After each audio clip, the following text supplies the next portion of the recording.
Welcome to Big Blend Radio's Jefferson Highway Show. This historic highway was formed in 1915 by the Jefferson Highway Association. It runs from Winnipeg, Canada, all the way to New Orleans, Louisiana. Let's go!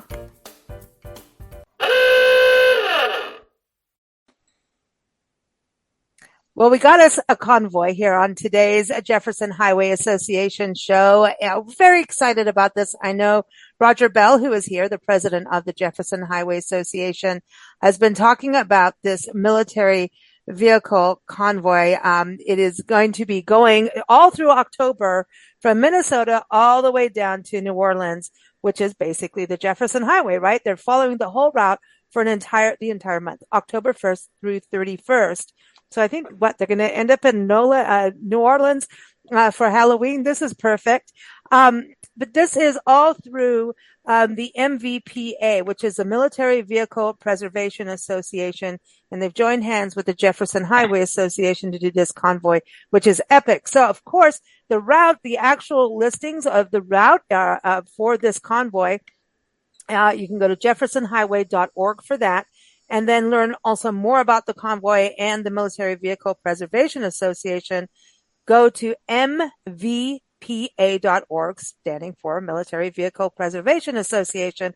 But I just want to say it one more time. We got us a convoy, boys.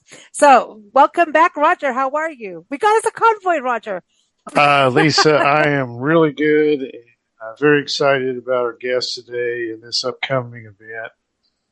Which is going to be really a part of the history of the whole highway, in my opinion. So we talk a lot about historical things on here or places, but this is a historic event about ready to unfold right in front of us here. It's big because, you do the sociability runs, right?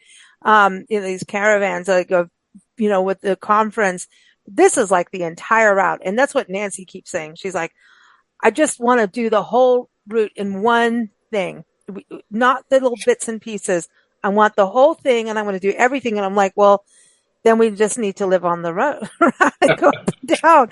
It's a little hard. So I really take my hats off to everyone organizing that. And we have two of the organizers on the show. I'm going to start with John Varner because he's up in Minnesota. That's where they're starting.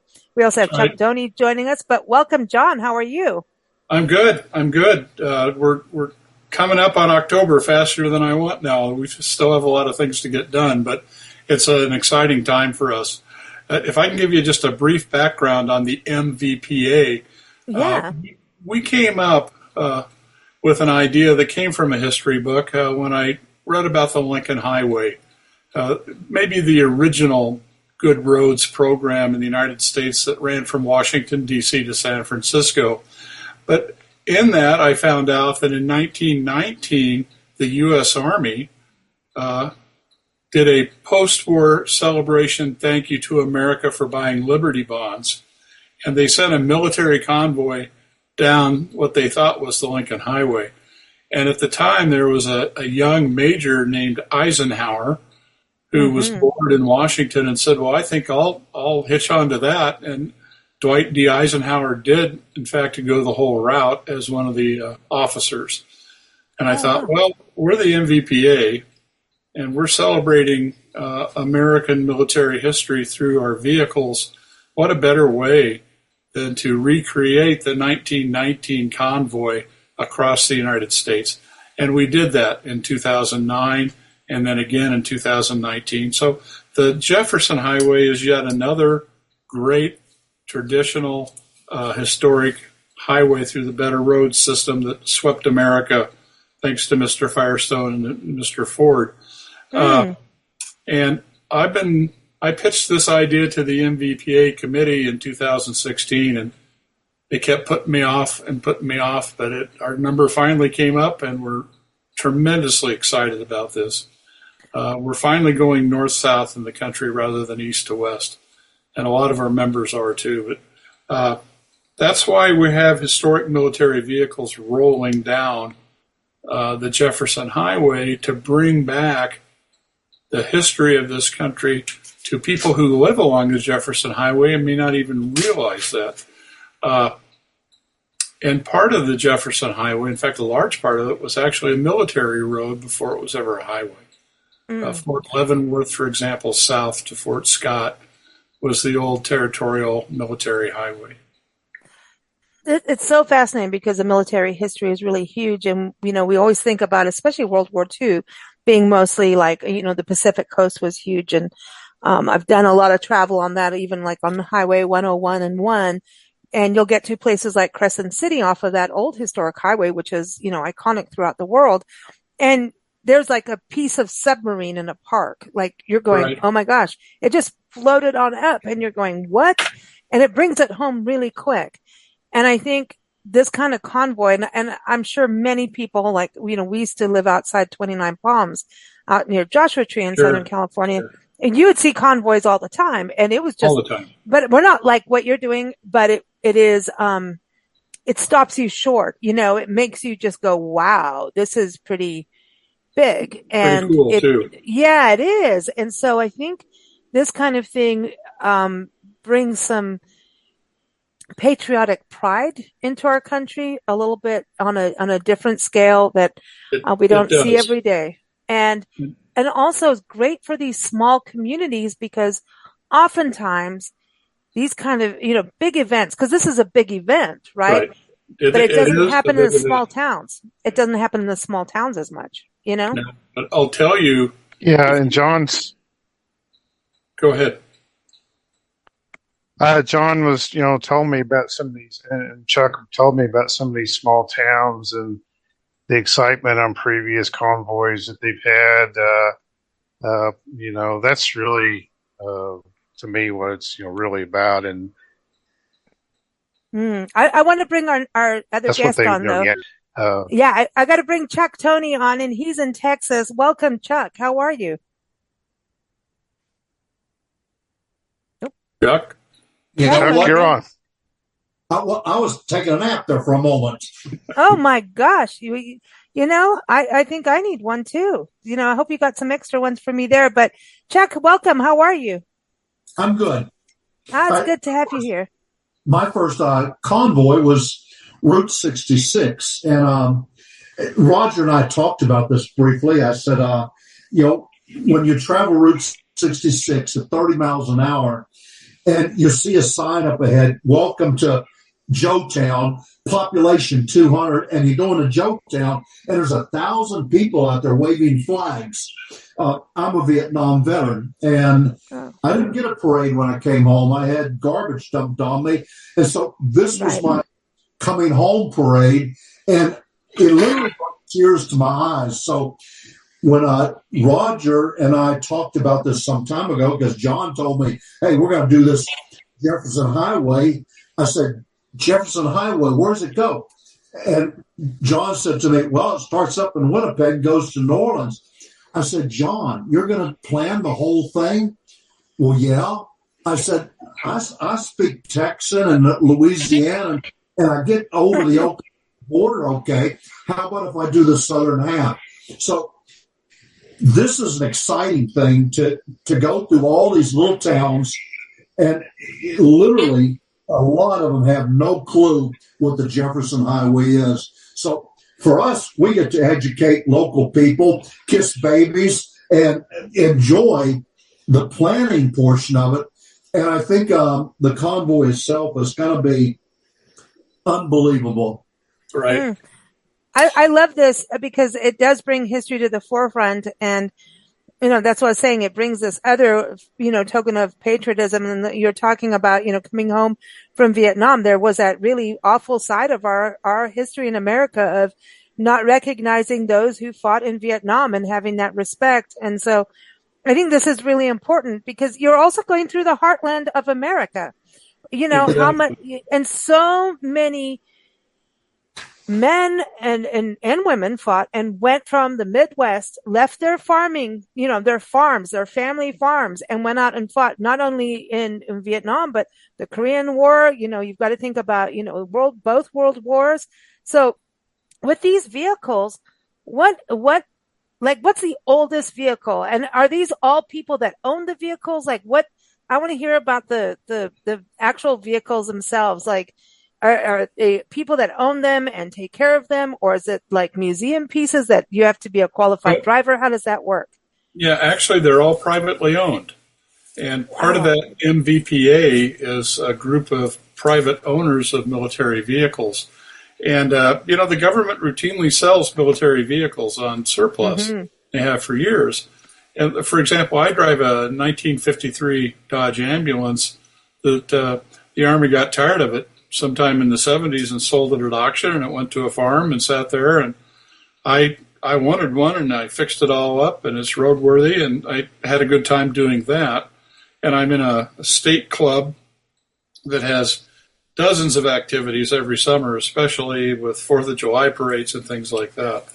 But we're all privately owned. We're all privately insured. And people just can't hardly believe that sometimes. But it's all kinds.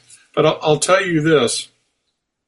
You don't really get America until you drive down the Jefferson Highway at 30 miles an hour. Mm-hmm. In the country, and farm families are out in their front yards waving at you, and you can hear the cows moo and the kids laugh and the birds sing, and it's just such a immersive event in your life. And exactly what Chuck said. I've had tears come to my eyes many times as a veteran, and talking to veterans in these towns, big and small, that hadn't seen this vehicle since they were in the service. And, I used to drive one of those. Is it still hard to shift from third to second back? And yeah, it still is. So that's why we do it. And we're just having a blast at the same time. Are you going to American Legions as you travel through? Yes, ma'am. In fact. Oh, thank you. Because they need help. They actually are losing veterans, keeping them open. We almost exclusively stop at VFW and American Legions for many of our meals. And they know how to put on a spread. I've done it. I've worked it. Yeah, it's cool. We tell them, look, we'll be a fundraiser for you. People will turn out, have a big community supper. And it works quite well. As Chuck said, you'll come into a small town. We had a small town in Wisconsin on the Yellowstone Highway. 3,500 people live there. And 8,000 people showed up that Saturday. It was just like we were the circus coming to town or something. But it's a joyful occasion when we get to go on a convoy. And when people see the vehicles, I think they start to understand how, because they're hardcore. It's not like this is about comfort, right? It's about utility and what to do. And, it's not about necessary comfort. So maybe through that, they kind of understand the reality of what war is too, Well, and they know that the trucks were designed for 18 and 19-year-old drivers. Yeah, that too. So I think, it does look, John, like you're, part of MASH as we sit and record this with all the ambulance and your photo in the background. Yeah. So it's kind of like a MASH thing. So I wonder if people are going to have that kind of flashback to the TV shows and relate that, They do. I get asked a lot about my ambulance, and I say, yes, it's the one that comes up the hill at the beginning of MASH to the helipad. Oh, wow. Wow. I remember that ambulance. Yeah. What about you, Chuck? What are you driving? I'm driving a Ford F-350. I'm actually pulling my RV, carrying convoy supplies up to East Grand Forks, and it's just too much to fit in either of my military vehicles. And so basically hauling stuff up until I get down to Atoka. And Atoka, I'm going to run back to the farm, which is a 90-minute drive, get rid of the RV, and I'm bringing my Jeep, and my grandson's driving my 3/4-ton Dodge. So I'll have two vehicles on the convoy. There you go. Right on. Fun. Well, this is amazing. And so, are you guys all staying in hotels? I mean, I know you're not going to do military camping style for a month, right? Yeah, we are. We are, pretty much. Historically, every convoy member... We're being dinged in. Yeah, my wife started the clock. Sorry. For making their own lodging commitments and reservations. So literally, I've got some that will be in RV parks with full hookups. Some will go to motels, and a few will do what we call dry camp. Basically, they're going to live in their vehicle and kind of rough it for 20-something days. So good combination of all three. Oh, wow. Roger, doesn't that go to the old school way of the Jefferson Highway travel with the old tourist camps? Yeah, it's kind of like tourist camping. It's that's going to be kind of unique to see. I know in our they have an overnight schedule from my hometown in Muskogee, and actually the place for those hookups for the RVs is going to be in an original World War II era or an old airport that was used for World War II training, so it has old hangars, and it's going to be really fun. And there's places like that. The one thing is really intriguing. We've talked about this before, Lisa, is the military history on the route is just kind of one of those interesting things. You've got Civil War history. What other route has the World War I museum on it and the World War II museum on it? You've got some iconic forts along the route. You've got Civil War history along the route. They're going to be going into Kansas, where the bloody Kansas and John Brown and all that is going to be right there. It's all the way. And then even when you get into Louisiana, I was just there at our caravan this year at the Battle of Mansfield. They're going to go right. I assume they'll be going right close to that as they go through Mansfield. And those people there, well, I guarantee you, they will be super excited. They are a really great group in a couple of those battlefield parks down there. So.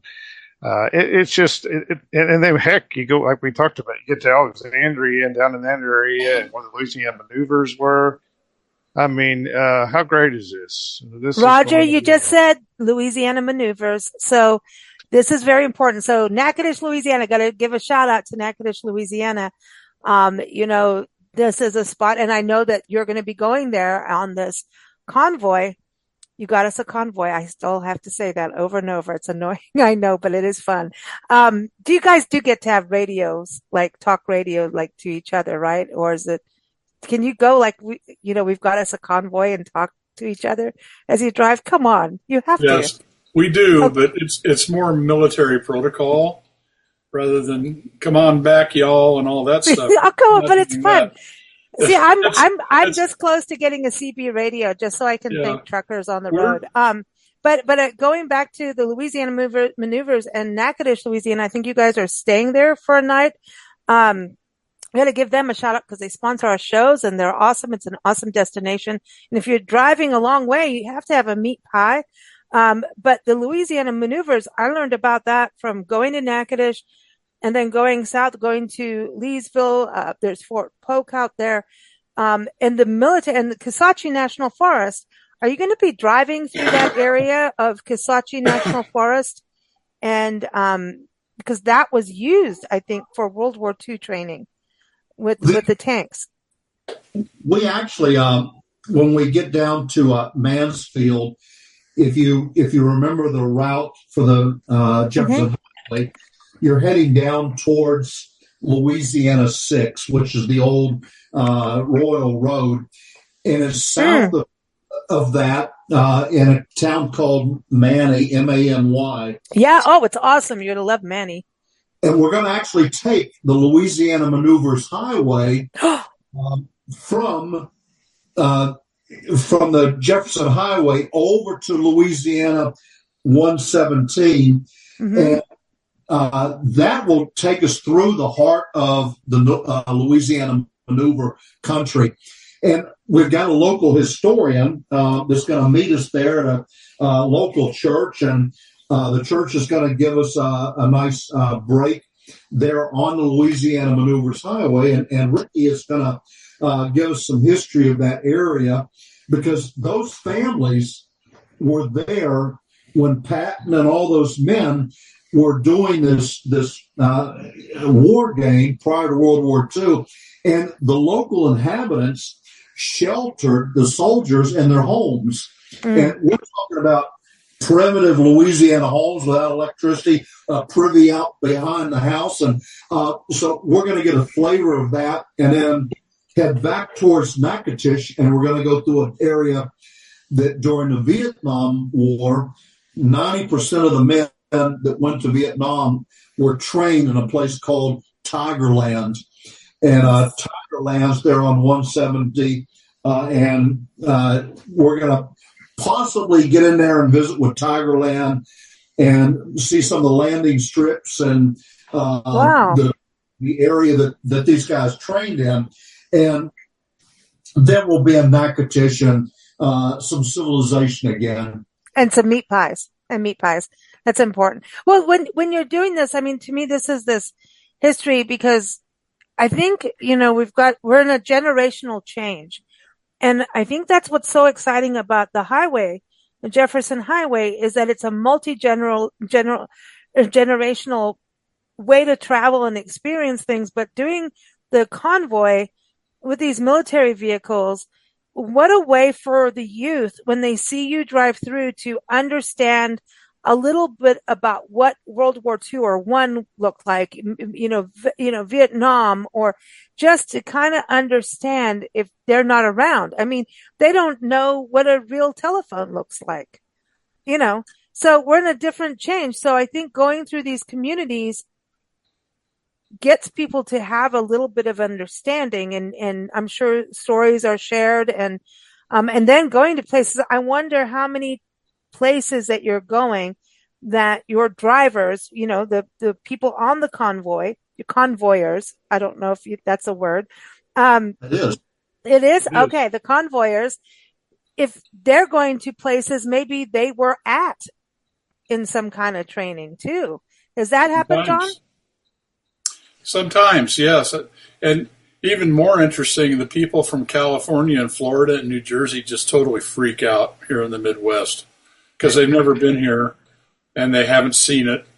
And all of a sudden they're at historic Fort Scott, Kansas, and they've never heard of Fort Scott, Kansas. And Chuck has set us up a real good program there, for example, it's pre-Civil War. Chuck, can you say a couple of sentences about Fort Scott and who we're picking up there? Well, this is kind of an interesting thing. Fort Scott was the location where the first Black Americans were actually brought into the U.S. Army during the Civil War. And that's where they were mustered into service and got their initial training. We feel that we're going to have at least one, if not more than one, Medal of Honor recipient meet us there and participate with us for a little while in the Fort Scott area. And our problem is, as you well know, that these guys that go through war, it takes a tremendous toll on their body. Mm-hmm. And so literally it's a day-to-day, week-to-week, month-to-month issue as to whether or not some of these guys have got the health wherewithal to be able to participate with us in these programs. But we're hoping in Fort Scott that we're going to have at least one area Medal of Honor recipient join us for part of our activities. That's amazing. Isn't the regiment going to be there too? The reenacting regiment for the 1844? Say again? The reenacting soldiers at Fort Scott, are they going to be there? Because it's the my birthday weekend, I'm not sure what's going to happen. I think Columbus Day gets celebrated at the same time. So Carl Brenner, who's the he's in charge of interpretations. He had mentioned they thought they were going to be able to have some reenactors there dressed in period clothes. They were dragoons, which is a mounted form of infantry. They rode on horses, got off the horse, and then they fought as infantrymen. And he thought they were going to have some there. So that's going to be one of these surprises. Yeah. All of us. This is incredible. Roger, I mean, you've got to be excited about that. And then you're going to be there, right? When they get to Muskogee, you have to. Oh, yeah. I may I may tag along through Oklahoma if they'll let me put up with me a little bit. I'm not sure exactly my schedule, but I want to be involved here as much as I can. And this is, when we've talked to the communities about this, they're just so excited about it. There's still a lot of planning to be done by everybody, but it's just kind of like a lot of things. They, generally it finds a way to get all done, and these guys, I think that's something to talk about too. This has not just been something that was dreamed up a few months ago. The planning for this is intense. They have to go over every bridge that they're crossing with the weight issues and, understand the traffic concerns of a convoy going into certain large metropolitan areas or how they would deal with this. So every step on this convoy is gone over and double checked, and probably is continue to be double checked as we go forward. But you might kind of tell us a little bit about that gentleman in your planning. That's a good point because, as you well know, portions of the Jefferson Highway are still gravel. The old sections are gravel. So if you've got one car traveling down a gravel road with the dust, they drive, the dust is behind them. In a convoy, the headquarters commanding officer has got a nice clear drive. The guy that's number 36 has got this dust of 35 vehicles coming up through his open vehicle. There's no air conditioning, there's no air filtration. So that's one of the considerations we've got to look at. Another thing is what happens in bad weather. Some of these roads are not passable if we've got bad weather because they tend to flood. Then you look at local traffic, and we avoid interstate highways like the plague because we're only traveling 40 miles an hour, if that's a good speed for us, and we're getting past to 70 miles an hour, and it's a safety issue. So we avoid certain bridges because of weight. We avoid certain roads because of road conditions, but also the traffic. And unfortunately, we had to bypass a couple of really nice communities because in driving that route, there were traffic light after traffic light after traffic light filled with semi-trucks. And it wasn't a safe situation for the general public and the convoy. Yeah. How many vehicles are on this convoy? I mean, we're have 36 vehicles registered now.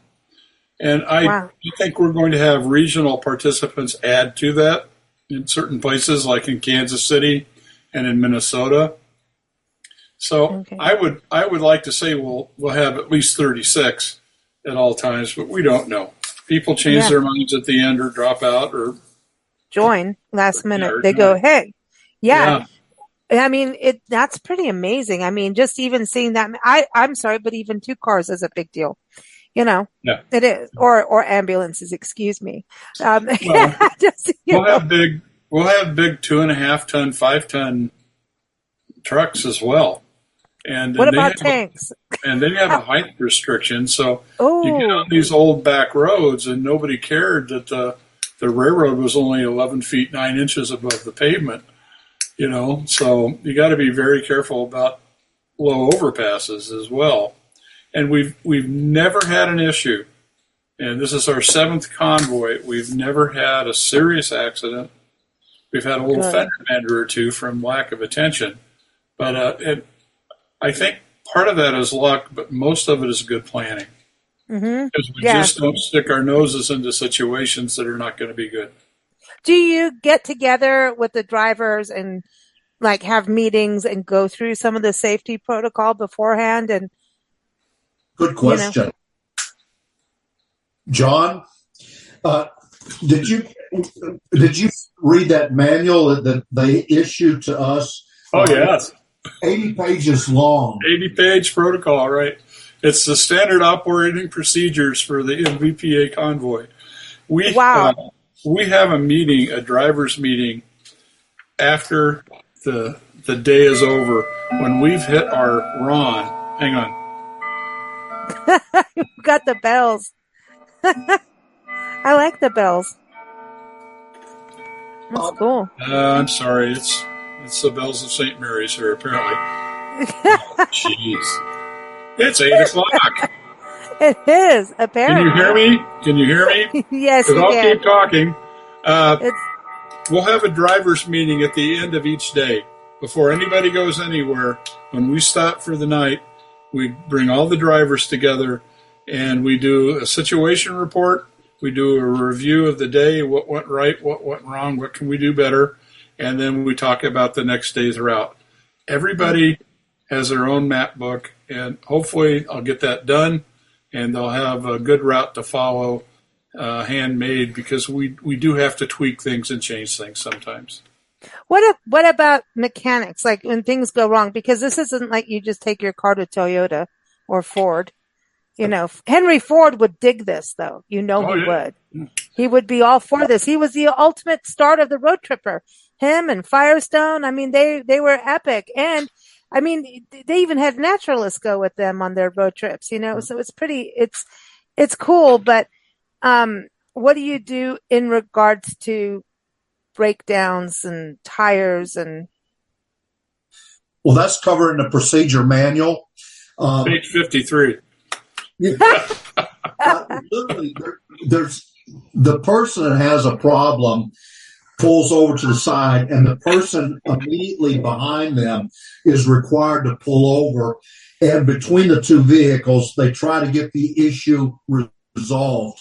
If they can quickly get it resolved, all well and good. If they can't, at the very end of the convoy is a recovery unit, and if they can't get it fixed, they will put the vehicle that's broken down up onto a flatbed trailer, and it's hauled to the next stop. I will tell you this from experience. We had a guy that was driving a vehicle, and it broke down, and they put it up on a flatbed. They found the part, had it shipped in, and it was waiting in the town where we spent the night.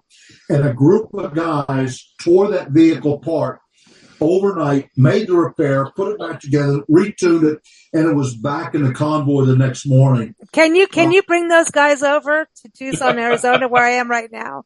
I need that. I want to go to Roger on this because, you know, before we started recording, he was saying, yes, this is celebrating history and the history of the route. It's the history of America in war.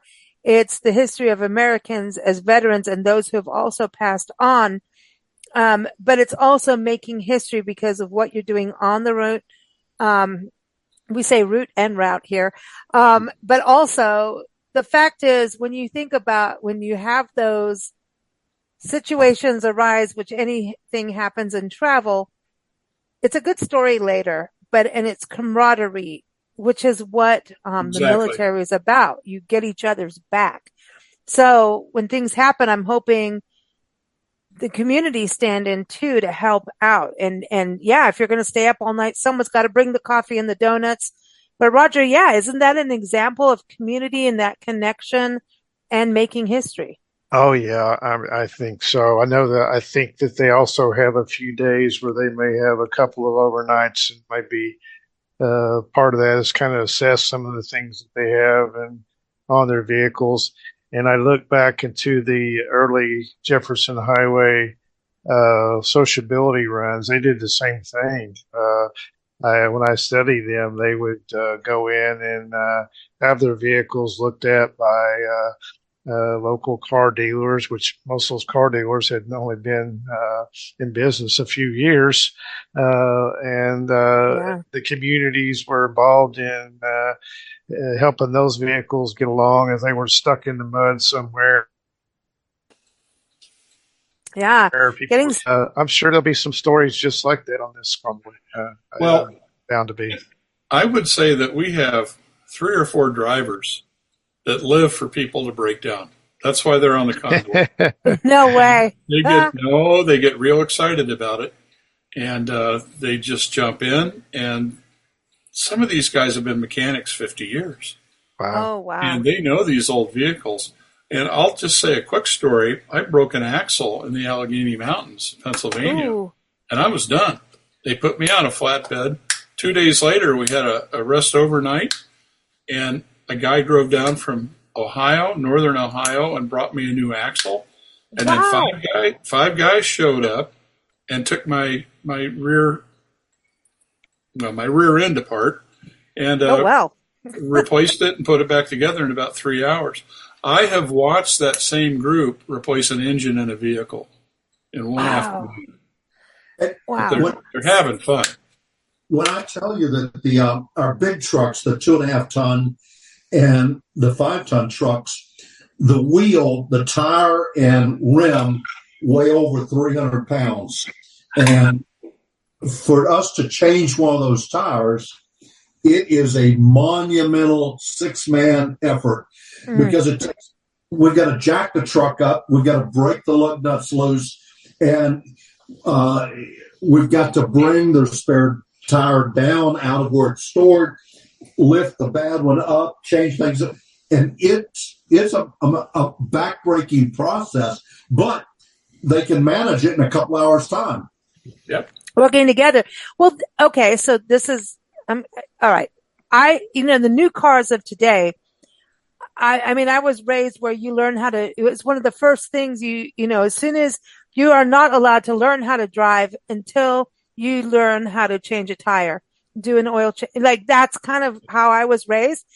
And now in today's society, there's no way in hell you can replace your own tire. It drives me bonkers. Like, it's like if you're just, that's it, So but then when I'm thinking about the military vehicles, I'm going, it's almost the same because they're that strong, right? It's not like you can't just fix it. You have to actually so it's kind of like today's vehicles in a way. You know what I mean? Does that make sense? Yeah, somewhat, but we have a shop van at the back, and I guess if the guy wanted to, he could probably start making his own parts. I mean, they're that into this. These guys, wow, they're good. They're really good. And oh my God! That's why they come on convoys. But military vehicles are simple until you get to the Humvee. Oh. So okay, they're easily fixable. Okay, so do you have tanks or no on this? No. I'm like, because I would go, who would want to drive a tank all that way? That's a little intense. But I wanted to ask, so with people fixing, right, and helping you guys, what about when you get to the destinations? We were talking about legions and things like that, the American legions. When people come in, are they, do you get a bunch of veterans going, yeah, I drove one of these, or I was in that vehicle? Is that part of it? Is the actual, I was there? Absolutely. I had a guy tell me he rolled his ambulance in Korea. He went down, he rolled about 6 times down the side of a mountain. No way. He was all bruised up and everything, but the truck was still drivable, if you can believe that. They winched it back up. And wow. So, yeah, but he was 18. If he'd been 45, he would have been dead, probably. But, these are tough vehicles. They are. And they're hard to drive. And I'm worn out at the end of every day muscling that 1953 ambulance down the road. And so when you do stop for those 2-night things, that's kind of like you need to give your bodies a break from driving. And do laundry and just get out of the day. Yeah, We're very excited about Mason City, a beautiful town in Iowa that apparently nobody knows about. And it's a great place. Beautiful area. You can go see Buddy Holly's, Big Glasses, and the Big Boppers landing spot. Kerr Lake. Yeah, sure. So, but here again, somebody from New Jersey doesn't know about Mason City. Somebody from Minnesota does, and so Frank Lloyd Wright Hotel is right there, where the Jefferson Highway had their conference last year, and but it's a nice town, especially if you like the music, man. So. I think this is so cool, and I hope people come out to see you guys and support you. And wave you on. You know what I mean? Do you get that? Do people sit and wave? Do kids get involved? Oh, they do. It makes you want Aw. to cry. Right, Chuck? Well, I want to say one thing, and this is John and I developed this schedule, and we've made some changes. We've added some stuff here and deleted some stuff, and we're continuing to get messages. Can you stop in this town?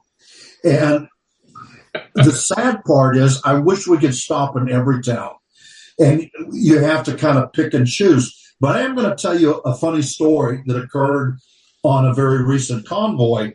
Our convoy commander got a call and says, will you stop in this town? And the convoy commander says, well, we really can't. The only way we'd be able to stop is if there was a roadblock. And so we're going down a 2-lane highway, and there is a fire truck blocking the road, and they detoured us into the town and hijacked the convoy. So I'm saying, please don't hijack the convoy, but we're reasonably flexible in case something were to happen like that. We probably could make it happen. It was a fun time. I've got a special request of you. I'm going to tell you on this podcast. Uh-oh. I've got a young lady in Paola, Kansas. It's an 8th grader. Yes. We've had a special deal about her, and last week I've been talking with her dad, and she's going to do some more signs there, and good. she's just really excited about you all coming through there, and I think it'll probably be a morning when as you go into make your way into Fort Scott, but you might find a way to say hey to her, and that's a big deal. I think what she's doing in that community, an 8th grader going out, she's got 2 or 3 more signs, I think, sponsored herself in that community. So Great. I think she should ride with the commander in his Jeep. I think that'd be awesome. She could lead that convoy through. Yeah. And, it's a pretty simple route. I just did the map for it 2 days ago. So we could do that, but I have to have contact information. Maybe you can get that. I can definitely get that for you. So when you do the maps, are you using like Google and stuff like that now, or like so when people are following it, you're talking about historic military vehicles and everything. What are they using as drivers? Remember the Thomas guides? I remember being in a wildfire once and having to help firefighters, and they're having Thomas guides that weren't making sense to what was going on at the fires, and having to guide them around our town. But God, remember the Thomas. Do people remember maps anymore other than GPS? That's part of why I like the Jefferson highways. I hope people actually get maps out, like atlases and things like that, and their kids get in there. But driving wise, are people programming in GPS to do this? They try, but it doesn't work. No. I think it will someday, and I would love to be able to electronically publish the map so you could have it right on your screen in your car or vehicle or your laptop computer. We're just not quite there yet. Maybe somebody is, but I'm certainly not. But we will do the route foot by foot, basically. Wow. I go to the Jefferson Highway site, and they have a map. Yep. I put it up, and then I'll open up Google Maps, and I'll literally trace it on Google Maps down. And then I have to zoom in and look at a bridge that's limited to 3 tons. I think, well, we're not going that way. But that's the beauty of it. Between Chuck and me, we've driven the entire route. Wow. I believe. There might be between Fort Scott and Alma. I'm not sure. Did you drive that, Chuck? Fort Scott to Alma? Every inch of it. Yeah, okay. So we're always looking for stuff that way, but I can also, I quote, fly the route. I can go down on Google Maps and touch the little golden guy in the corner, put it on a highway, and I can literally look for railroad crossings or bridge overpasses and things like that. So it takes a lot of time, but I don't want to be the guy that gets piled up because, the bridge is closed. we really try hard to verify where we're going and what we're doing. Wow, this is amazing. Yeah, I it's mean, too much work. Roger, this is epic. And I know you're going to, Roger, I know you're going to go outside of Muskogee, right? Oh See yeah, what's going on. yeah. I knew it. We will definitely be along the route in Oklahoma, and much as I can. And it's like I said before, this isn't a story on the history of the highway. And I think one of the things that you've seen here, and I think is our two groups and these two gentlemen specifically, and I have conversed, and both of them were at our conference in Mason City 2 years ago, and Chuck, barring an injury he had, would have been in our conference this year. But we've got to be really friends of this whole thing ourselves, and we're it's a camaraderie, I think, among us. So it's and I think it's only going to expand as this event goes on, and we are. Like I told them the other day, where we'll help them wherever we can on anything. But they, as you can tell, they got this already pretty well planned, I think, and we're just getting ready for this big event to happen in the whole month of October. Oh, this is fantastic. We'll have to catch up with you maybe during or after. It's probably after is easier because I know how it is. But we have to catch up with you after. And even beforehand, everyone, if you go to jeffersonhighway.org, again, the actual route of where they're going to be when, is there. And then you can also go to MVPA.org, Military Vehicle Preservation Association. So MVPA.org. Click on the link for convoys. And you can say convoys and whatever kind of we'll voice. Continue to update our site with information as we get closer to the convoy. We'll work with them and try to get information best we can on what people can expect, things like that. So as we get closer.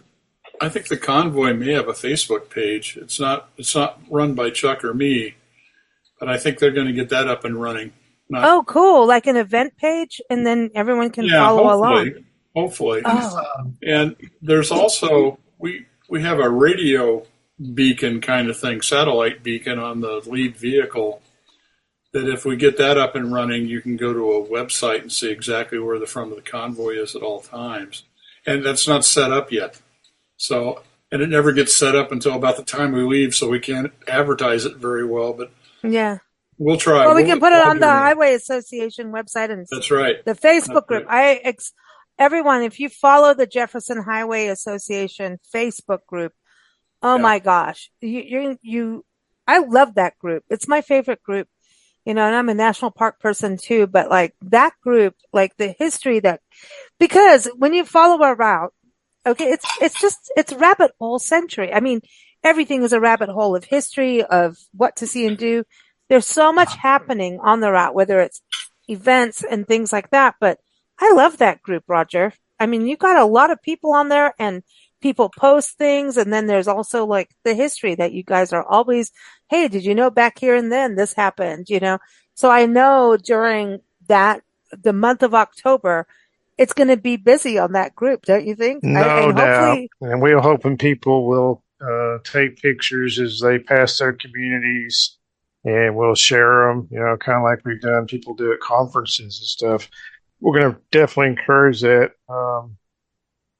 Just about every community goes through there. If we can find some people to post pictures along there, and I'm sure we'll get a lot of that. But we want to document this because this is again a historic event on the highway. So exactly, it's in itself. So we would help people help. Yeah, absolutely. Everyone get together. Yeah, make history be now. Like you're saying, it's making history. It's not old history. It is old history, but it's new history. Celebrating the past, the present, and the future. So that's what I love about it. So I thank you guys for joining us, Chuck and John, and what you're doing. It's fantastic. Everyone, again, I'm going to give out the websites that are linked in the episode notes wherever you're listening. whether it's Spotify or Podbean or YouTube or Facebook, wherever you are, Apple. Just go to mvpa.org and go to jeffersonhighway.org. Also, Natchitoches.com, Natchitoches, Natchitoches.com. They are sponsors of today's show, and it's a destination to go get your meat pies. And they have so much film history. I mean, they've even got brick streets. It's just an amazing destination and is very much a part of the highway, the Jefferson Highway. And that's how we found out all about it. So thank you to Arlene Gould, who is now retired, but I always want to give her a shout out because I think she really did a lot for the Highway Association, including the lodging part, right, Roger? So that's another thing to think of when people want to see this. Something tells me she might be listening to this. I have a funny feeling she doesn't let go. Oh, we already all miss her, but I have a funny feeling she may join them. I have a feeling we'll see. I have a feeling we're going to see her in like a month and a half when we get to New Orleans. We're going to go to New Orleans so we can do the Jefferson Highway there. So I'm excited about that. Speaking of that, before you guys go, aren't you going to the big World War II museum when you get there? When you get to New Orleans? Yes, absolutely. That's one of their ending stops, or kind of their completion stop. My understanding. I think you have another place after that, if I'm wrong, Chuck. I'm sorry, my microphone went out. I was asking both of you if you were going to go to the World War II museum in New Orleans. Yes. Yes. That's supposed to occur on Tuesday, the 29th. Wow. Roger, that's epic. That's epic. So you're going to all park there at the museum? Yes. Wow. Okay. Yeah, that's cool. And both World War I and the World War II museum will be part of it. I think that's just perfect, and it's just going to add a lot to be the final part of the route when they basically end in New Orleans, or to be at that museum. That's just how good could it be? That's as bad as good as it can be. It is. Well, thank you all for joining us again, everyone. JeffersonHighway.org. Look at the links in the episode notes. I want to go in the ambulance. Like that's the only ambulance I want to go in because I don't have to go anywhere. Like, I don't want to go. I don't want to see the people in the white coats, but or the padded rooms. So, but anyway, thank you both for what you're doing to make this happen. We really appreciate it. And really, Roger, this is epic. This is cool. We're going to have to do more. We have to follow up on this for sure. Thank you, Chuck. Thank you, John. Thank you, Roger. Take care, guys. Thank you. Thank you, guys. Thank you for joining us here on the Big Blend Radio Jefferson Highway Show. The show airs every fourth Thursday, and we encourage you to go to jeffersonhighway.org to learn more about the Jefferson Highway Association or even become a member. You can also dig into the history of the highway and share travel notes with friends at the Jefferson Highway Association Facebook group. Follow our shows at bigblendradio.com. Happy travels!